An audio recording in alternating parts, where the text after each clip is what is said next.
Hey Eric, so this week's episode, we talked about going unplugged again. Right. And I know when we go unplugged, usually you and I have a bit of a conversation prior to hitting record. We pick a topic, or we look at maybe some of our suggestions we've had from our listeners, who may have emailed us about a specific topic. But this is going to be totally unplugged in respect that you have no idea what I'm about to say next. Here. Yeah, so you're even in the dark. And here's it. Look, you and I are very positive people. One of the reasons for this podcast in the first place is for us to sow some seeds of positivity, give people some tools, techniques, maybe just change the way they think about certain things to have like a positive, have a positive impact in their life, or help them in the direction of their life. However, this isn't about positivity today. So, I'm going to hold my hands up and admit, I've been a bit depressed over the last few days. So that's kind of the topic of today. I wanted to really talk about depression. So what do you think about that? I think that's super interesting. I think that there are people, especially in the mindset movements, where they kind of teach this idea that you always have to be up, you always have to be positive. And I 100% disagree with that. I think that everything kind of has its opposite. And so with great happiness can sometimes come great sadness. And I think that as people, we're capable of all of those things and really should be able to deal with all of them. Yeah, no, I totally agree. So more on that in a moment, but first, hello, I'm Steve. And I'm Eric. And together we are two dads with one mission. Welcome to the Allied Dads podcast. This is the show for dads, all about fatherhood, faith and freedom, one conversation at a time. Yeah, so Eric, you were saying just before our break there, you were saying it's almost like this feeling of, in the personal development space, it's all unicorn and rainbows. It's all smiles and giggles.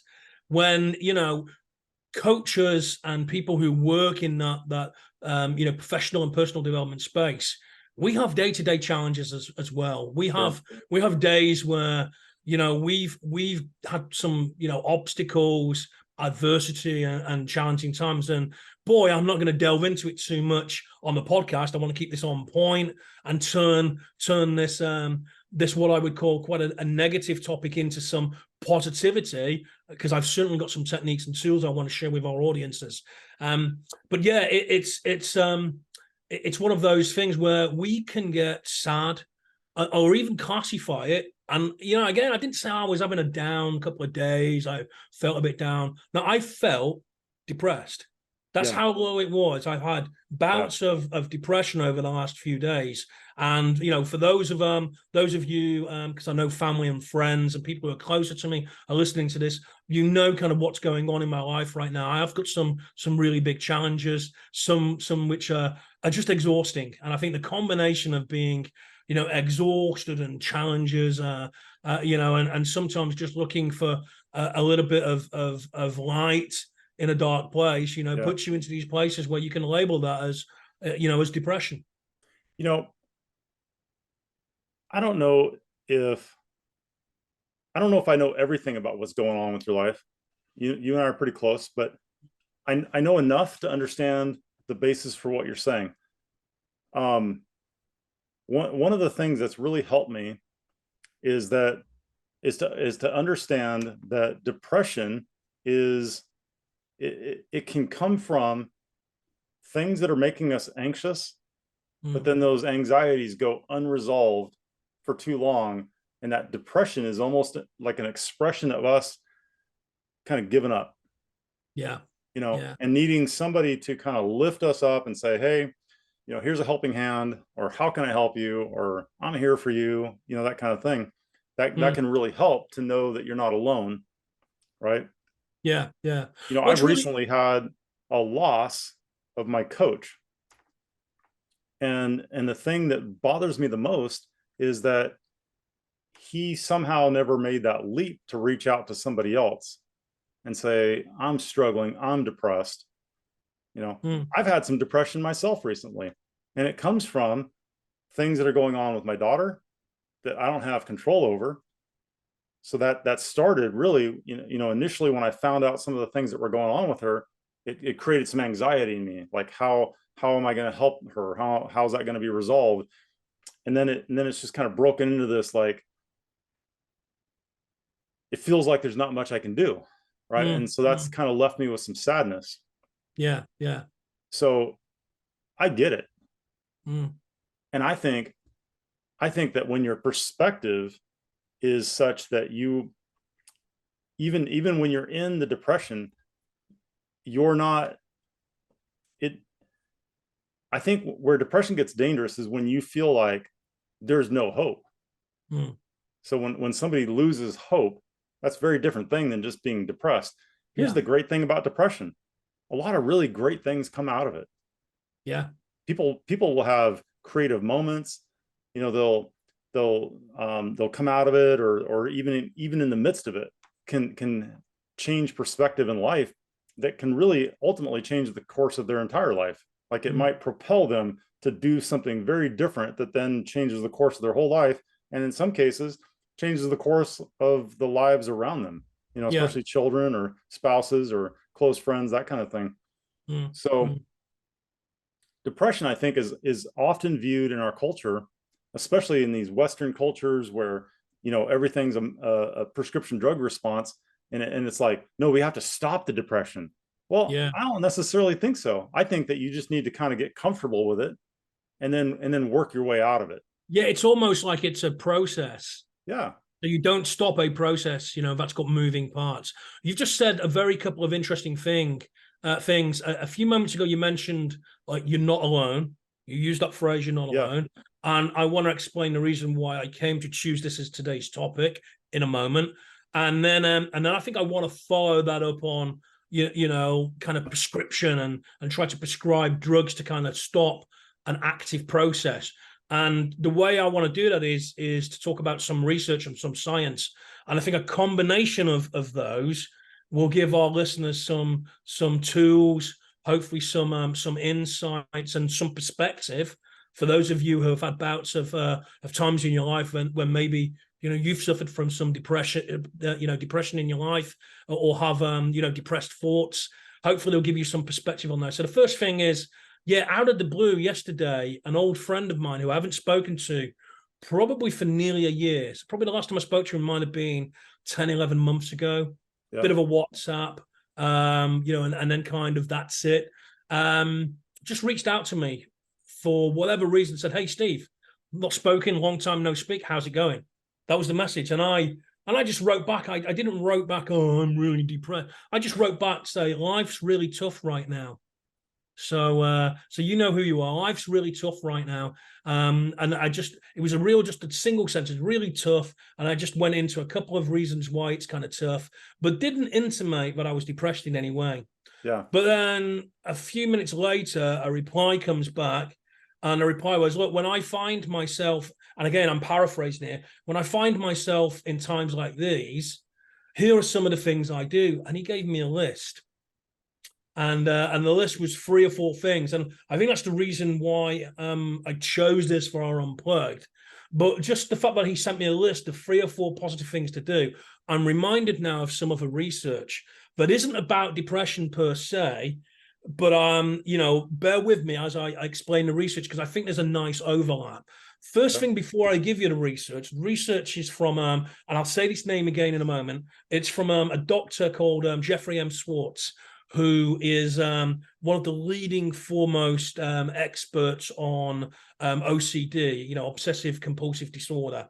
I'm going to revert back to that in a moment, but let me just kind of give you a bit of a primer before I give you that research. And the primer basically is, it's about, it's something that's called neuroplasticity.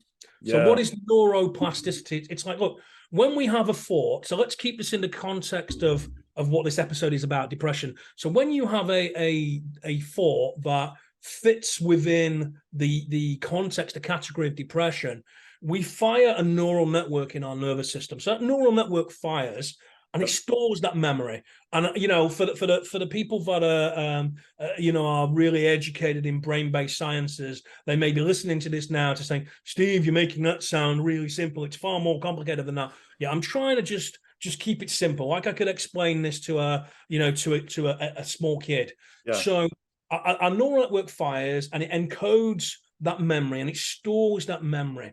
But then if I have another thought, maybe in an hour, tomorrow, next week, and it's in that same category, like, you know, something that's a depressing thought, that neural network will fire, but it will fire the previous neural network. And it's like neural networks that fire together. So it will take this new information today, and it will fire that old information, that depressing thought from maybe yesterday, last week, or the month before, and it will fire them both together. And then neural networks that fire together, wire together, so it will mesh them, and then that will become like a stronger context within my nervous system of depressing thoughts. And then if I continue to have over the next few days, weeks, months, years, decades, sometimes depressing thoughts, that neural network just builds and builds and becomes stronger and fires and, you know, more readily, more accessible, until sometimes you wake up and basically your whole day is just a series of depression. And that's when you're usually clinically, you know, diagnosed as a clinically depressed person, because you've built this neural network that's so powerful, you can't even have a positive thought anymore. Okay, so that's what's happening. So there's just a little bit of background. Now back to Jeffrey M. Schwartz. So Jeffrey M. Schwartz, he did some research on OCD patients. And what he did with OCD patients, he took basically, and these were some of the worst compulsive disorder patients you can think of, people that had become dysfunctional in society and unable to, they can't even walk out of a room without doing something specific or whatever. They have to switch maybe the light switch on 27 times you know, before they know the light's on or off. You know, so it's really, really obsessive OCD. And what he did is he basically did PET scans. I don't know whether you know about PET, which is I think it's positron emission tomology. So he basically took this photograph of the brain, and it's certain areas of the brain that are lit up. So then he mapped out the areas of the brain where this OCD lives, and then other areas of the brain. So he took a PET scan from day one. And then basically he gave them a simple task. And the reason why I was reminded of this is my friend yesterday gave me this small list. These are things that I do on a daily basis. Maybe it would help you too. And basically he gave them two things to do. The first thing, they had it written down. And it's like whenever they would have these obsessive compulsive thoughts, they would have a written piece of paper. They would pull out the piece of paper, and the first thing it would say, and they would say it to themselves out loud, it would say, you know, I'm not OCD. These are just my symptoms, something along that line. So I'm not OCD, and just think about that. I'm not. It's like an identity belief. Like you believe you're OCD when no matter who you think you are, you're much more than that. We've had an episode on that. We've had an episode. So it's, you know, I'm not OCD. It's just my symptoms, and then a small list. And there was either 5 or 10 things he would have them do. One of them could be maybe listen to their favorite music, read a book, go for a walk. 10 things that they could do. And basically those are the only 2 things. Whenever you have this obsessive compulsive thought, you pull it out, you say to yourself, I'm not OCD, that's just my symptoms. Pick one thing off the list, go and do it. Okay, to the best of your ability. So several weeks later, and again, this full study is online. You could Google Jeffrey M. Schwartz, OCD, and you'll find his research out there. It's published papers. Then he got them back several weeks later, and he took, you know, PET scans, positron emission tomography again, PET scans of the brain, and compared them, and, you know, and had a debrief with them. And what they said is, every time I pulled this out and I got to the list and I tried, here's the interesting thing, I tried to do something off the list, and maybe I could do it for a minute or 2, but then these obsessive thoughts just kept coming back and I was back in the loop.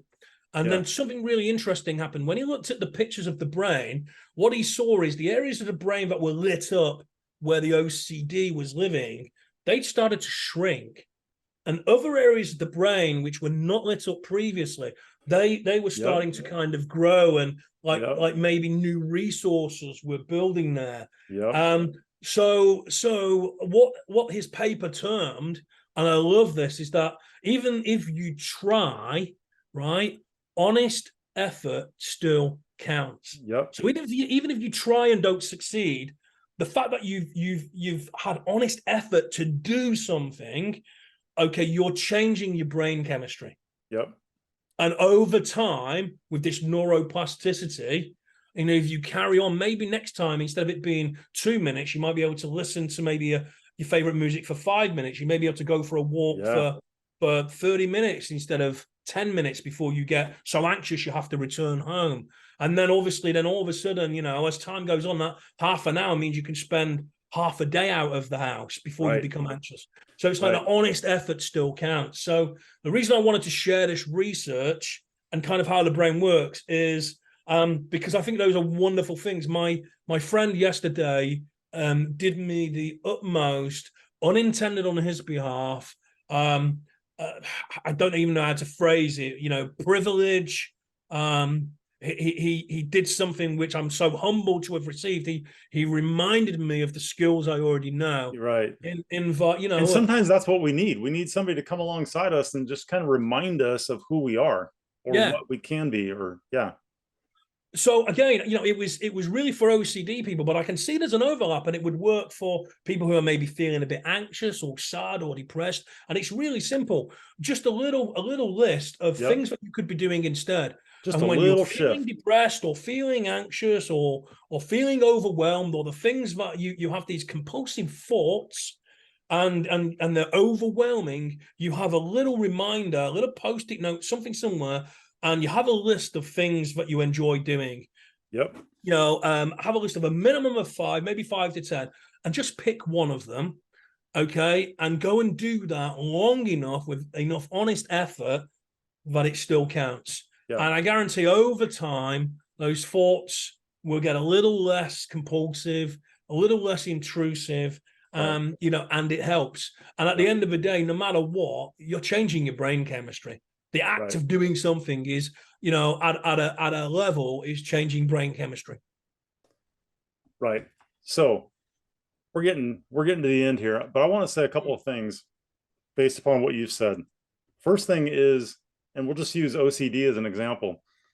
Yes, there are extreme examples of that, but I'm talking about more of the kind of everyday version where people can sometimes feel like they struggle with some minor OCD or whatever. Maybe they're just an organized person, and people have told them, oh, you're so OCD because their car is clean and their house is clean or whatever. And then that starts to kind of get in their head, and they start thinking, oh, I'm OCD, and they put this label on themselves. I'm a little OCD. And I can either dwell on that like it's a problem, or I can decide this is an advantage, and how do I capitalize on that in my life? What that's meant for me and being in digital marketing for 10 years is I can look at a website and very, very quickly pick out details that are not right. That's just one example. I can just look at things and go, oh, there's something that needs to be addressed. Okay. The other thing I wanted to say is and maybe this is a takeaway from this episode, because for literally hundreds of years, medicine has told us that the brain is fixed. And it's really only in the last maybe 5 years where it started to become common knowledge that we have this thing that we now call, you know, plasticity, that the brain can change. And that's really what you've been talking about for the last portion of this episode, is that you can change your brain. But if you weren't aware of that, that can be a great takeaway for this episode, is just knowing that your behavior, your thoughts can absolutely change your brain chemistry. So embrace that. And there's loads of information. Steve's given a resource. You know, if you just type in brain plasticity is just a generic keyword, you'll find lots of research and ways to kind of capitalize on that and change not just the way you think, but really kind of change who you are. So any last thoughts, or should we just land this plane and get on with it? Yeah, we need to land this one. I'm just looking at our timers. We're long. We have running in the background. We're kind of running from our normal 15 All right, minutes. let's wrap it up. So what are we talking about next time? Yeah, next episode is going to be a really exciting episode. It's going to be titled "You Can't Join the Dots Going Forward." So you can't join the dots going forward. All right, so look forward to that. And if you want to reach out to us, it's simple, allieddads.com. And Steve, what do people need to do before they check out of this video or podcast? Hey, you need to check out your favorite streaming channels or our YouTube channel if you're watching the video version of this. Hit those subscribe and bell buttons. You'll be notified when the next episode lands. New episodes every Thursday. Yep. Okay. I think it's been a good episode. Thanks, Steve. Yeah, appreciate fantastic. the topic, and we will talk soon. Yep. See you on the next episode. All right. Bye-bye.